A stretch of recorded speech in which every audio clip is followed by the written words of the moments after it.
Hello दोस्तों। पिछले video में हम लोगों ने ऋतुओं के बारे में पढ़ा था और ऋतु के समय में पढ़ते हुए हम लोगों ने जलवायु के बारे में बहुत बार बात की थी।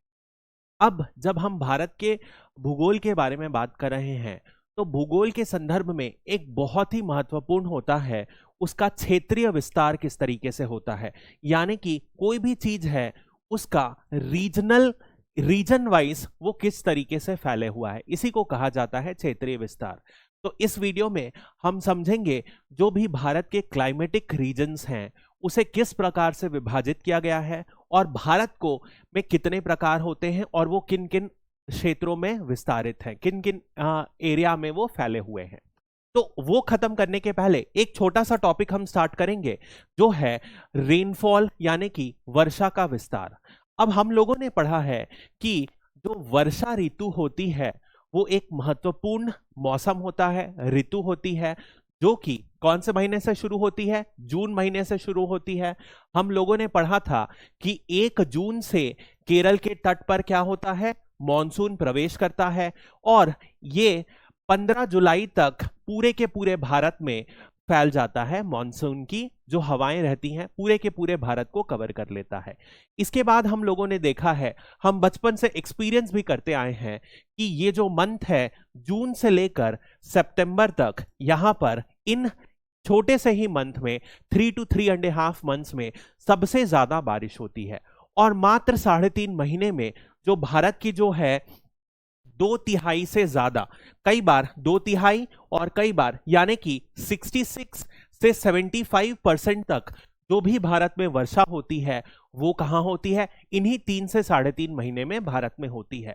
और इसी के समय यदि हम देखेंगे तो भारत की जो औसत वर्षा होती है, पूरे भारत का जो एवरेज औसत वर्षा है, एवरेज रेनफॉल यदि हम मानेंगे तो वो कितनी हो जाती है? वो करीब करीब हो जाती है 115 सेंटीमीटर के आसपास।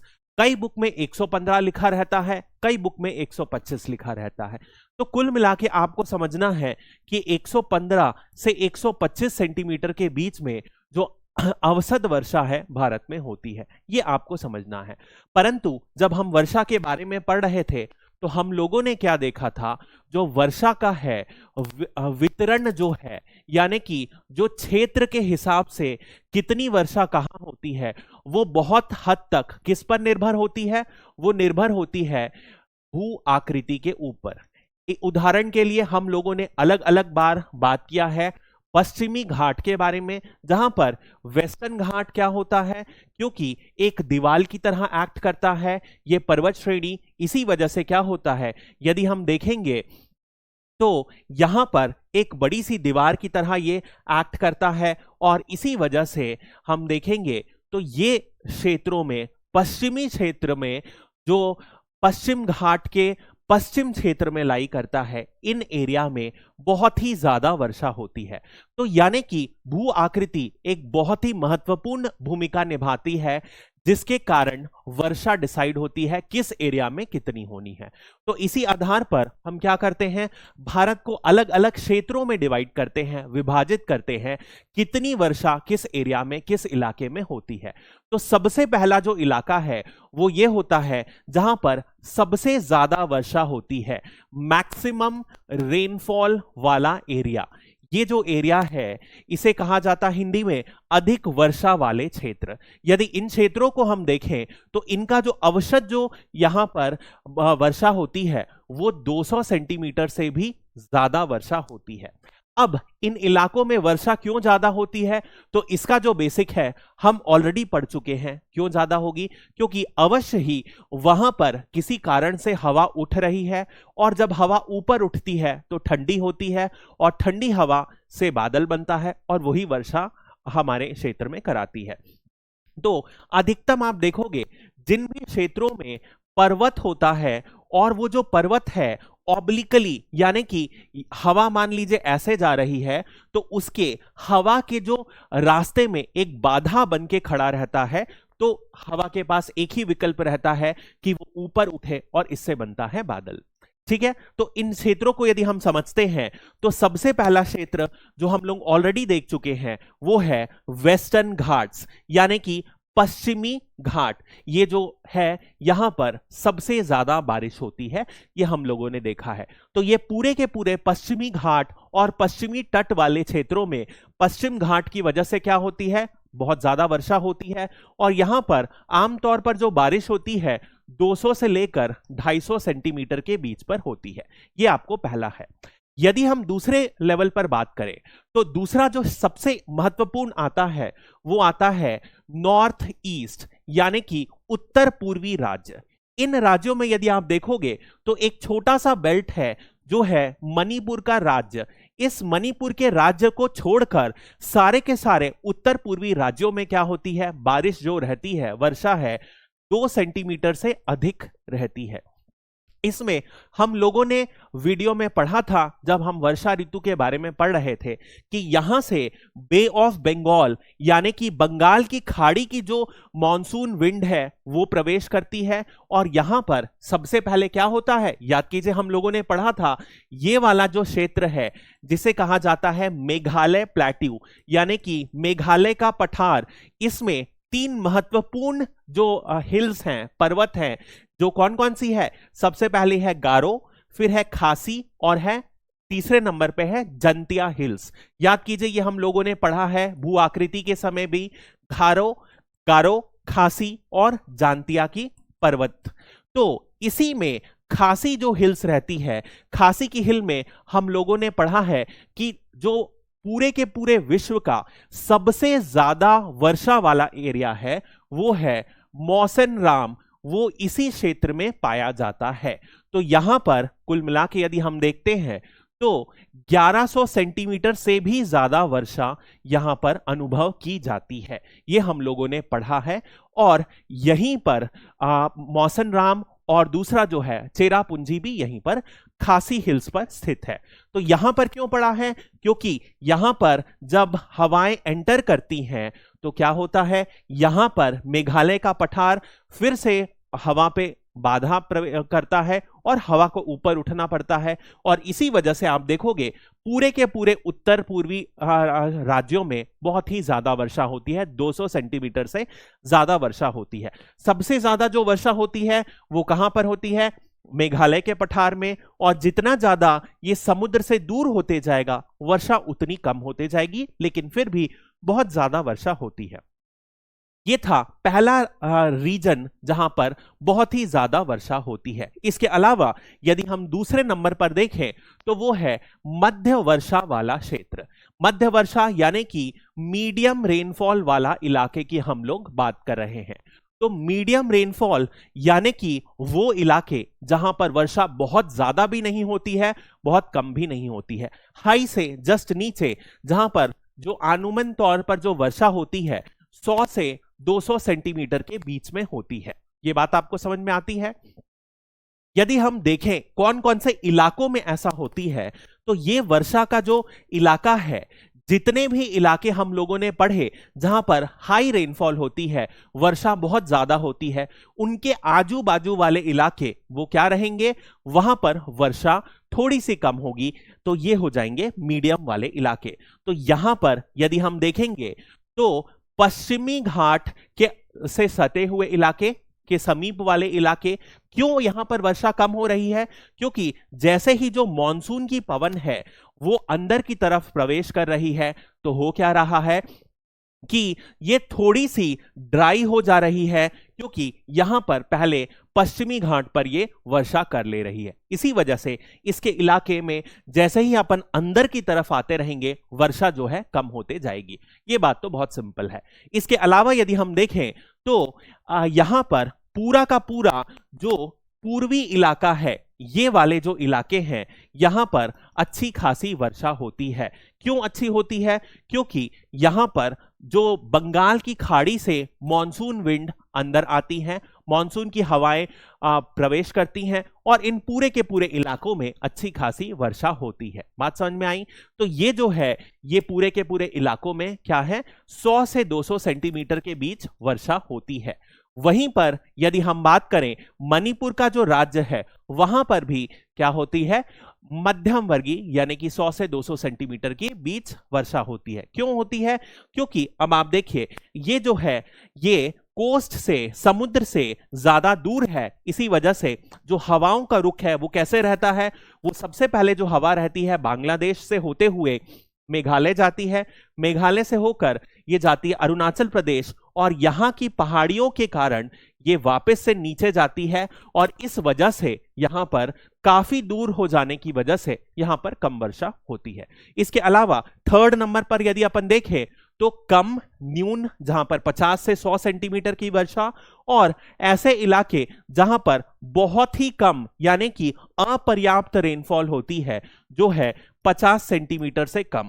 यदि हम अपर्याप्त क्षेत्रों की बात करें तो इन क्षेत्रों में कौन से इलाके आएंगे, वो हमारे आएंगे रेगिस्तानी इलाके यानी कि डेजर्ट वाले एरिया। तो डेजर्ट वाले एरिया में मैंने आपको बताया था कि दो तरीके के डेजर्ट होते हैं। एक पहला होता है जो कि हमारे मन में हमेशा से रहता है, हॉट डेजर्ट, यानी कि वो डेजर्ट जहां पर गर्मी बहुत ज्यादा पड़ती है, और इसका एग्जाम्पल है राजस्थान का जो है थार डेजर्ट। यहां पर बारिश बहुत ज्यादा कम होती है, 50 सेंटीमीटर से कम होती है। इनफैक्ट यदि हम पश्चिमी क्षेत्र में बात करें रेगिस्तान की, राजस्थान के, तो यहां पर 25 सेंटीमीटर से भी कम वर्षा होती है। वहीं पर यदि हम कोल्ड डेजर्ट की बात करें, ठंडे रेगिस्तान की बात करें, तो ये जो लद्दाख वाला इलाका है यहां पर भी बारिश बहुत ज्यादा कम होती है, इसीलिए यहां इसे भी रेगिस्तानी इलाका माना गया है, कोल्ड डेजर्ट माना गया है। इसके अलावा जितने भी क्षेत्र बनते हैं, जो भी क्षेत्र भारत में बचते हैं, वो कहां पर आएगा, वो लेस रेनफॉल या तो आप बोल सकते हो निम्न रेनफॉल वाले, निम्न वर्षा वाले इलाके में आएगा। वो कौन से इलाके आएंगे, जैसे ही समुद्र तट से आप देखोगे दूरी बढ़ते जाती है तो अंदर के क्षेत्र में वर्षा नहीं होती है, और वो सारे क्षेत्र जो हो गए ये वाले क्षेत्र, यानी कि राइट फ्रॉम, यदि हम यहां पर बात करें पंजाब, हरियाणा, दिल्ली, इसके बाद यदि हम बात करें यूपी, उत्तर प्रदेश, मध्य प्रदेश के पश्चिमी क्षेत्र, गुजरात, पूर्वी क्षेत्र राजस्थान के, और इसके अलावा तेलंगाना, और नीचे में यदि हम बात करें तो कर्नाटक हो गया, तमिलनाडु हो गया, ये सारे क्षेत्र में अच्छी जो बारिश जो है कम होती है, इसीलिए ये न्यून क्षेत्र वाले एरिया हैं, न्यून वर्षा के क्षेत्र हैं। अब एक बात बहुत ही क्लियरली समझ लीजिए, ये जो प्रश्न है ये डायरेक्ट एग्जाम में पूछा जाता है, तो ये डायग्राम आपको बनाना आना चाहिए, और ये डायग्राम बनाना बहुत ही सिंपल है। यदि आप देखोगे तो भारत का मैप बनाओ, इसमें सबसे पहले आप देखो सबसे अधिक वर्षा वाले क्षेत्रों को मार्क करो, जो कि आएगा पश्चिमी घाट, और इसके अलावा ये जो पूरे के पूरे नॉर्थ ईस्ट, उत्तर पूर्वी राज्य हैं उनको बना लो। इसके अलावा सबसे कम जहां पर बारिश होती है वो आते हैं रेगिस्तानी इलाके, वो आएंगे, एक आएगा थार डेजर्ट राजस्थान का पश्चिमी क्षेत्र, एक आएगा लद्दाख, और इसके अलावा ये कुछ क्षेत्र जो इंटीरियर में है वो एरिया भी आता है, प्रायद्वीपीय पठार के इंटीरियर में भी ये इलाके जो आते हैं जहां पर वर्षा बहुत ही कम होती है। इसके अलावा बाकी क्षेत्र को आप बेसिकली बना सकते हो। तो जहां पर मध्यवर्गीय क्षेत्र हैं 100 से 200 सेंटीमीटर, उसे आप बाजू वाले हाई रेनफॉल वाले एरिया के बाजू में बना दो, और बाकी जो रिमेनिंग एरिया है उसमें बस आपको एक ही रीजन है, ये वाला याद रखना है। तो ये डायग्राम बनाना बहुत ही ज्यादा सरल है। यदि एग्जाम में कोई भी मेंस में प्रश्न आता है तो ये वाला डायग्राम आपको अवश्य बनाना ही पड़ेगा, तभी आपको 2 या 1 नंबर ज्यादा मिलेगा डिपेंडिंग ऑन द मार्किंग। अब इसके साथ हम अगले लेवल पर चले जाते हैं, जो कि है भारत की जलवायु के प्रदेश, यानी कि क्लाइमेट रीजन्स के बारे में हम बात कर रहे हैं।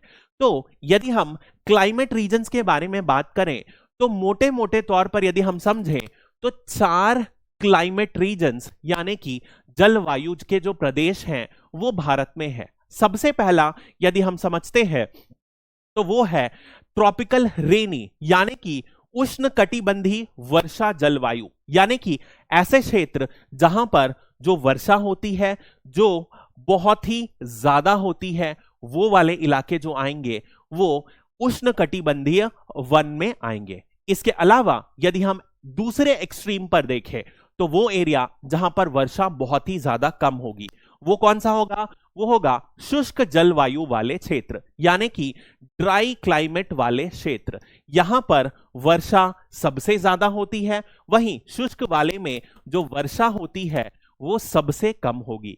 वहीं पर इन दोनों के मध्य भी क्या होगा? एक ऐसा जलवायु रहेगा जहां पर वर्षा इन दोनों के मध्य में होती है, तो उसे क्या कहा जाता है? उपोष्ण कटिबंधीय, यानी कि ह्यूमिड सब ट्रॉपिकल जलवायु क्लाइमेट। ठीक है, ये 3 मेजर क्लासिफिकेशन है। तो ये जो है किस आधार पर है? ये है लोकेशन के आधार पर, यानी कि विस्तार के आधार पर हमने ये किया है। इसमें जो चौथा आता है वो किस प्रकार में आएगा? वो जैसे ही हम ऊंचाई में जाते हैं तब भी क्या होता है?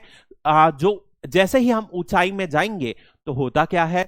तापमान लगातार गिरने लगता है। इनफैक्ट यदि आप हिमालय की पर्वत में जाओगे ना, तो हर 100 मीटर जब हम ऊपर उठते हैं तो जो तापमान होता है 0.6 डिग्री सेल्सियस से नीचे गिर जाता है। इसी वजह से जैसे जैसे आप ऊपर जाते हो तो बहुत सारे परिवर्तन देखने मिलते हैं। इसीलिए जो पर्वतीय क्षेत्र हैं वहां पर एक अलग टाइप का जलवायु एक्सपीरियंस किया जाता है, अनुभव किया जाता है, जिसे हम पर्वतीय जलवायु या माउंटेन टाइप ऑफ क्लाइमेट कहा जाता है।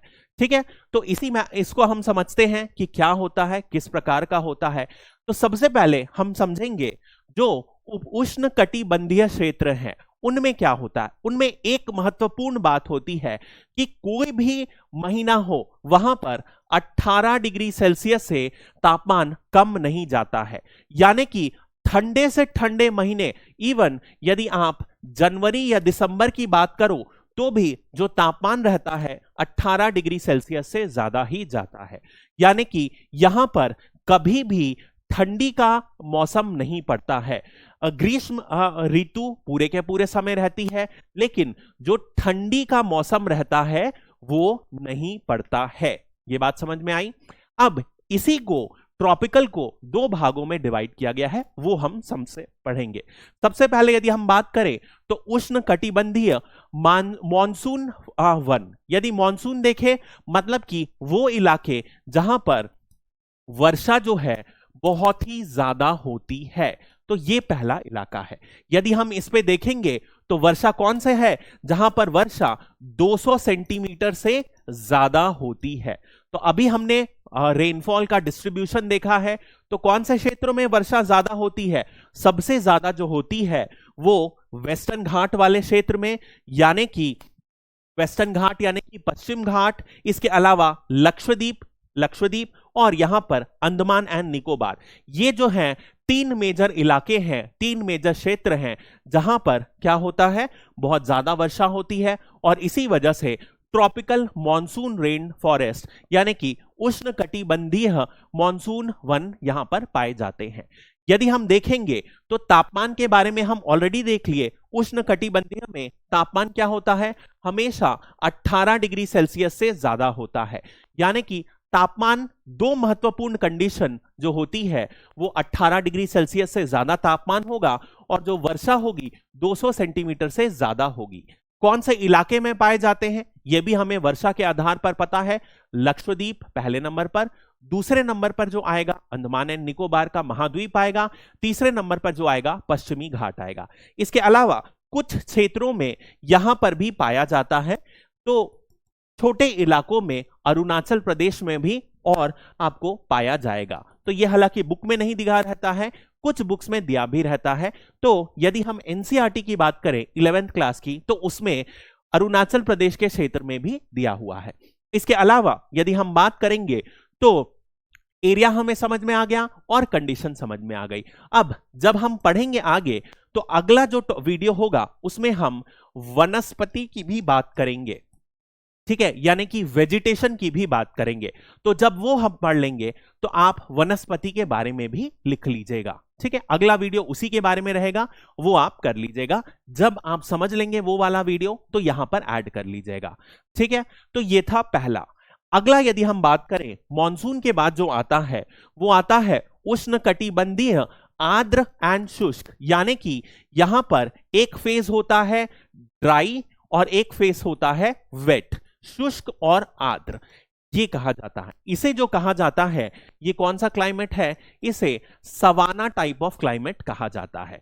ठीक है, तो अब होता क्या है, जैसे ही आप इंटीरियर में आओगे तो ये वाले क्षेत्रों में क्या होगा, जैसे ही आप इंटीरियर में आओगे बारिश जो होगी कम होगी, पहली चीज, और अंदर आओगे तो वाटर का जो मॉडरेटिंग इफेक्ट है, सी का जो मॉडरेटिंग इंपैक्ट है वो कम होगा। इसी वजह से यहां पर आमतौर पर आप जो तापमान देखोगे वो क्या होगा, ज्यादा होगा इन तटीय क्षेत्रों की अपेक्षा में। इसी वजह से आप देखोगे ये वाला जो क्षेत्र है इसे कहा जाता है सवाना टाइप ऑफ क्लाइमेट। बात समझ में आई, सवाना टाइप ऑफ क्लाइमेट। अब देखो, यदि हम तापमान के टर्म्स में बात करें तो तापमान के टर्म्स में क्या होगा, यहां का तापमान जो 18 डिग्री सेल्सियस था ट्रॉपिकल रेन फॉरेस्ट में, इसका जो औसत तापमान रहता है 22 डिग्री सेल्सियस से भी ज्यादा हो जाता है।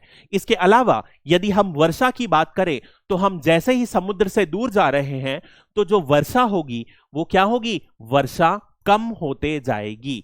तो जहां पर मॉनसूनल फॉरेस्ट में 200 सेंटीमीटर से ज्यादा बारिश होती है, इन इलाकों में 200 सेंटीमीटर से कम बारिश होती है। आमतौर पर यहां बारिश जो होती है वो 150 सेंटीमीटर से 250 सेंटीमीटर के बीच में बारिश होती है, ऐसा आप कह सकते हो। ठीक है, तो जितना ज्यादा तट के करीब रहेगा, जितना ज्यादा समुद्र के करीब रहेगा, बारिश उतनी ज्यादा होगी। ये बात आपको समझ में आ जानी चाहिए अभी तक। ठीक है, तो यदि हम देखें कुछ महीनों में जो तापमान होता है बहुत ही ज्यादा अप टू 45 डिग्री सेल्सियस तक भी चले जाता है, और यदि हम बात करें वर्षा का बहुत ही ज्यादा वेरिएशन होता है। आमतौर पर जो वर्षा होती है, जितना ज्यादा आप अंदर आते जाओगे वर्षा कम होते जाएगी, अप टू यहां पर आप देखोगे बहुत ज्यादा कम तरफ भी हो जाती है।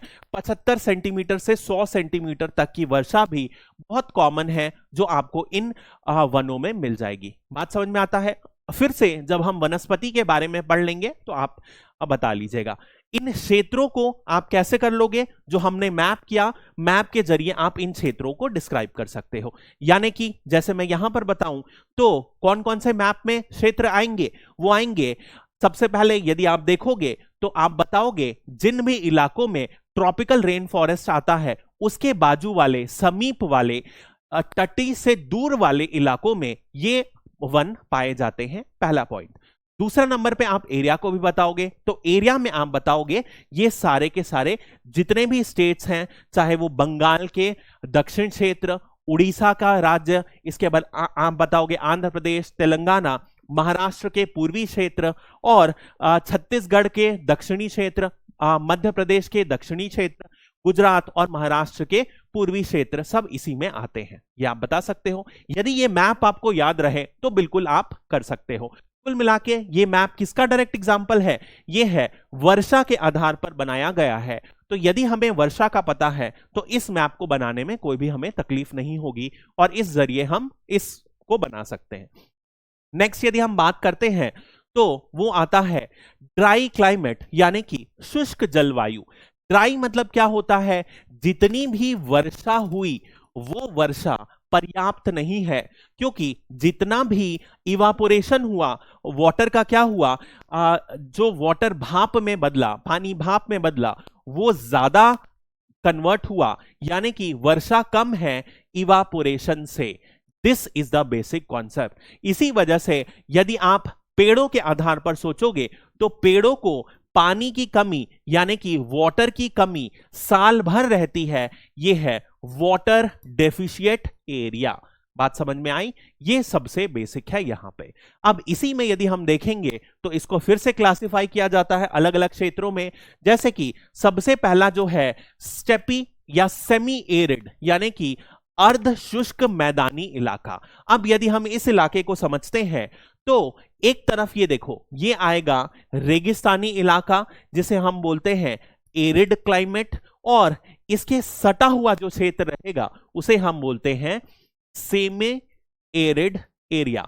तो दक्षिण गुजरात से लेकर आप देखो राजस्थान, पश्चिमी मध्य प्रदेश और हरियाणा, पंजाब का दक्षिण एरिया, और पश्चिमी उत्तर प्रदेश के छोटे से इलाके में एक पतली सी बेल्ट है जो जा रही है, इसी को कहा जाता है semi arid type of climate. तो इसे क्या बोला जाएगा? अर्ध शुष्क मैदानी। यहां पर क्या होगा? जो तापमान रहेगा अच्छा खासा ज्यादा रहेगा। क्यों? क्योंकि ये इंटीरियर में स्थित है। तो तापमान आपको याद हो जाना चाहिए। तापमान यदि हम गर्मी के महीने में देखें तो 30 से 35 डिग्री सेल्सियस का तापमान अच्छा खासा माना जाएगा। इसके अलावा यदि गर्मी में देखा जाए तो गर्मी में भी जो तापमान रहेगा, ठंड के मौसम में तापमान 25 डिग्री सेल्सियस के आसपास माना जाएगा। इसके अलावा यदि हम देखते हैं तो वर्षा जो है 75 सेंटीमीटर से कम मानी जाएगी। ये भी हम लोगों ने देख लिया पिछले वीडियो में, तो हमने मैप में इसे मार्क कर लिया। और इसके जो दो बेसिक कंडीशन है, तापमान कितना होगा और वर्षा कितना होगी, ये आपको ध्यान में रखना है। तो ये जो है semi arid steppe type of climate. इसके अलावा यदि हम बात करते हैं तो वो है रेगिस्तानी इलाका। रेगिस्तानी इलाका यानी कि ये बात कर रहा है राजस्थान के इलाके के बारे में। अगेन हम इसके बारे में क्या जानते हैं? इसका सबसे पहले क्षेत्र हम बहुत अच्छे से जान सकते हैं, वेस्टर्न राजस्थान यानी कि पश्चिमी राजस्थान के इलाके में आएगा।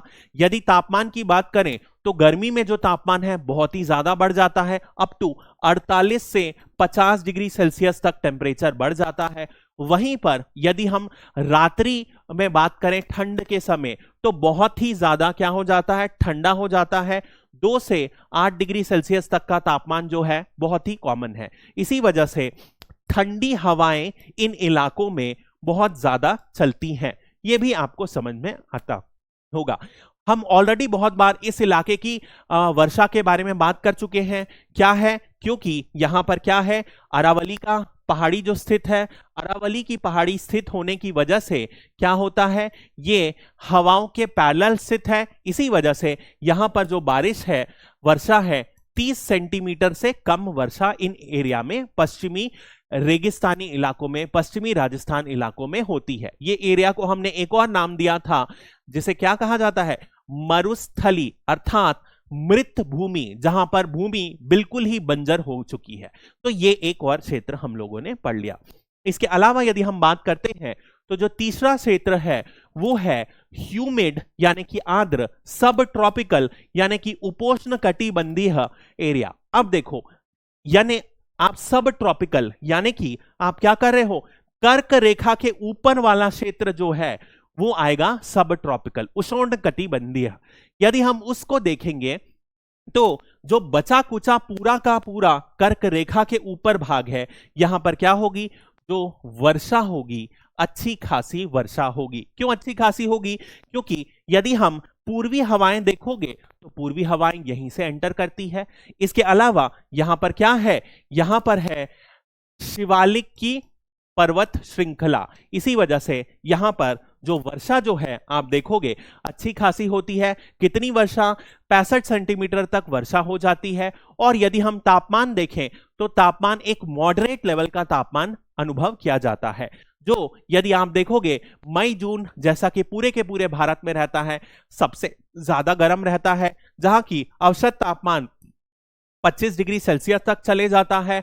और यदि हम शीत ऋतु में बात करें तो क्या होता है? अच्छी खासी ठंडी भी चलती है, क्योंकि जो बर्फबारी से पर्वत से नीचे मैदानी इलाकों में जो हवाएं चलती हैं, ठंडी हवाएं चलती है, वो यहां बहती है। इसी वजह से अच्छी खासी हवा चलती है। बात समझ में आ गई? कुछ एरिया में फ्रॉस्ट अर्थात पाला भी कुछ समय तक पड़ता है, जो कि कृषि के नजरिए से बहुत ज्यादा हानिकारक होता है।